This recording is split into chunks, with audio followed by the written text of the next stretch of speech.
Modern One Piece sucks. What?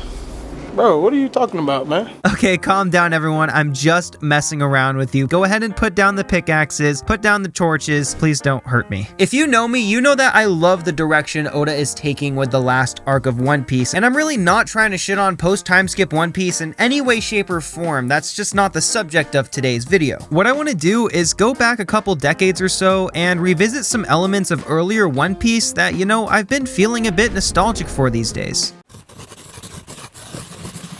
Welcome back, Sunlight Alliance. This is your captain speaking, and let me ask you, dear viewers, a quick question. Do you remember the first time you either picked up or watched One Piece? What were your initial thoughts? Maybe you thought it was a bit goofy, a bit simple or straightforward. At first, a lot of you may have even been turned off from the series because of those reasons. However, I'm willing to bet that there are some people out there who I know felt that little jump in your stomach when watching the main character introduce himself by jumping out of a freaking barrel. Like, that feeling of unexpected excitement that put a smile on all of our faces is exactly how I felt watching One Piece for the first time. I remember replaying this one scene over and over and over again because of how excited it made me feel. To this day, I still consider it one of my favorite protagonist introductions out of any shonen I've ever watched or read. I don't know if any of you have watched Breaking Bad before, but it really reminded me a lot of that first scene with Walter White as he's driving down in this random RV in his tidy whities and a gas mask on his head. Like, it's just completely ridiculous and totally unexpected. It's just not the type of thing you see coming. It's like one of those introductions that really leaves you begging for more. What I found when sitting down and really thinking about the elements of early One Piece that I was missing so much, a lot of it came down to the sheer simplicity and childlike nature the series used to have. Many elements that make One Piece great, like the expect the unexpected example that I mentioned, have definitely carried through to where we are now in the story, but there is still a noticeably different tone or feeling around them. Every single aspect that we love about the series carries so much more weight and nuance than it did back then. This is not a bad thing by any means at all. It's just the natural progression of any given story. I just think that it's only natural to look back at a time where these aspects were still new and exciting and miss a lot of those moments.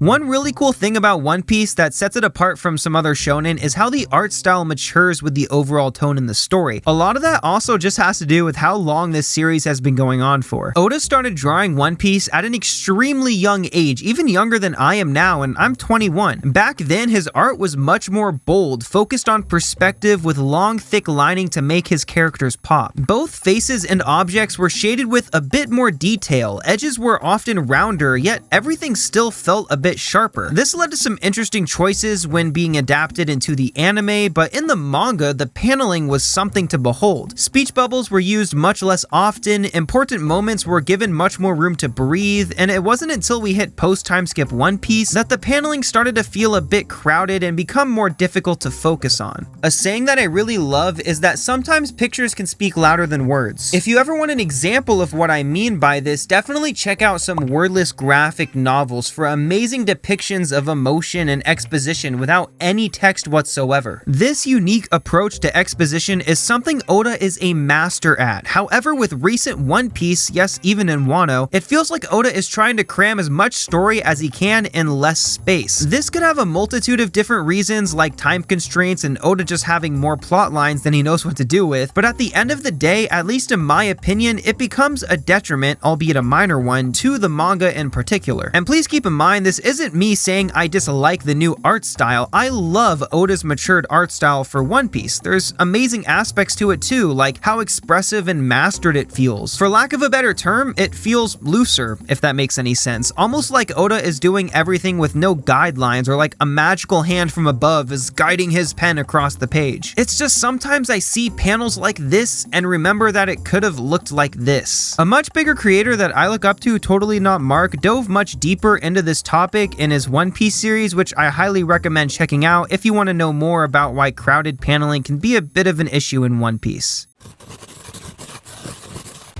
Something that I desperately miss is that feeling of the Straw Hats being like absolute nobodies in the pirate world. Some of the most satisfying moments from early One Piece is when some idiot drunk off his own Kool-Aid would encounter Luffy and scoff at him, only to get absolutely pummeled by this pirate nobody. Although stronger enemies still carry that same arrogant sentiment, there is still a difference in the sense that back then, no one knew who Straw Hat Luffy was, but we did. We knew they were fucked. And if those people who challenged him back then, like Bellamy, Buggy, and Alvida, met him with the status he has now, they would be absolutely shitting themselves. On a similar note, the contrast between the nobody Straw Hat pirates and the mysterious looming danger of the Grand Line was probably one of the most hype parts of early One Piece, especially after Mihawk's introduction. That sense of superiority that we would feel for the Straw Hats when comparing them to people like Buggy immediately becomes uncertain when being introduced to Mihawk, who demonstrates the true size of this great world. Oda, after spending 3 arcs really making it feel like Luffy was on a one-way ticket to becoming Pirate King, introduces a gap in power so great that it felt like Krillin trying to fight Cell in Dragon Ball. Okay, does anyone still remember Gaimon? You know, the stubby guy stuck in a treasure chest? This little dude who probably had less screen time than Shanks was almost a Straw Hat. Back then, it felt like anybody could become a Straw Hat. Pretty much for all of pre-time skip One Piece, one of the most prominent sentiments was who would become the next crew member in this arc. In Water 7, it started out by being which Galley Law member would become a Straw Hat, and in Thriller Bark, it was, is this zombie tree going to become a member? Usually by the end, Oda would make it pretty clear, but speculating was always something I look forward to. Luffy has always been pretty open-minded when it came to recruiting new Straw Hats, but it's become pretty clear, especially after the end of Wano, no spoilers, that Fishman Island was the last main recruitment arc we'll see. This doesn't mean we still aren't getting new Straw Hats, but that feeling where Luffy is this up-and-coming rookie pirate gathering the strongest people in all fields to become a part of his crew has long since passed. I'm kind of hoping when we get to that final battle in the series that we get this awesome shot of all the self-proclaimed Straw Hats that haven't been traveling with them, like Momonosuke and Vivi, side by side with the rest of the crew, and the entire Grand Fleet is standing behind them. That could probably end up being the best panel in One Piece.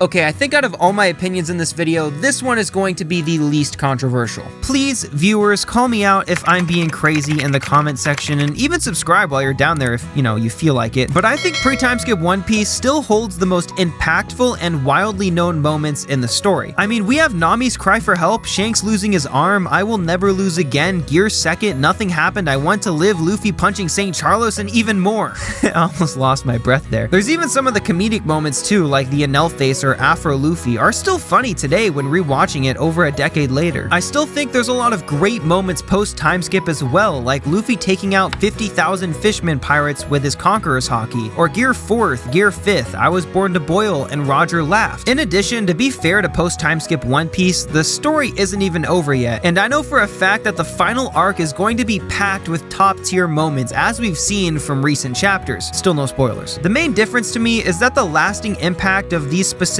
moments and how even the most casual of fans, no matter who you ask, will almost always list pre-time skip moments as their favorite moments in the series. I started reading week to week after post-time skip, and some of you guys will probably know that the experience slows down a bit once you hit week to week reading. So after catching up, it definitely felt like these moments were happening much less often. But even as of now, where we currently are in the story, reaching the end of it, I still feel that same feeling that I felt before, that there was more emotionally heavy and impactful scenes in pre-time skip One Piece than there have been post-time skip. I love both Dressrosa and Whole Cake Island, but those were both two of the longest arcs in One Piece, and at least for me, there wasn't any moment within either of them that can really stack up to the previously mentioned moments from the pre-time skip era. Wano is by far the post-time skip exception in my opinion, and a huge breath of fresh air. And honestly, from what we've been getting and what we know to expect, I can only be excited for the huge character moments to come. This is another one of those things from Wano that made me feel so incredibly nostalgic over how Luffy would use his powers at the beginning of the series. Eventually, I feel like we reached a bit of a stalemate when it comes to Luffy's attacks and transformations. All of his moves were known attacks that we've seen 1,000 times before: pistol, Gatling gun, bazooka, and then you just add the extra name in front depending on which gear he chooses to use, like Jet for Gear 2, Elephant for Gear 3, and different other animals for Gear 4. Some of my favorite Luffy moments from pre-time skip is how creative he would get with his power and how he would use that to his advantage to get out of tough and difficult situations. There are so many examples of this, like Luffy creating a fishing net out of his fingers to go against Arlong, or Water Luffy against Crocodile, which, let's be honest, was one of the funniest moments in the whole series. Luffy being invulnerable to lightning and using the Golden Bell as a conductor, which led to Enel's defeat, was just genius on Oda's part, even if Luffy didn't realize what he was doing. Something Luffy did much more frequently pre-time skip is just come up with funny random attacks that you wouldn't think of until somehow Luffy did it. I think Oda realized at some point that he was writing himself into a block when it came to the repetitive nature of Luffy's attacks. And so instead he gave himself a cheat code with Gear 5 so that he and Luffy could have even more creative freedom. I really hope Gear 5 isn't shelved until the end of the final battle, and that Luffy's eventually able to use it as frequently as he uses his other gears. I really want to see him master his awakening and just go buck wild on Emu using the craziest, wackiest attacks his monkey brain can think of, and turn another really intense situation into something that we can all laugh at.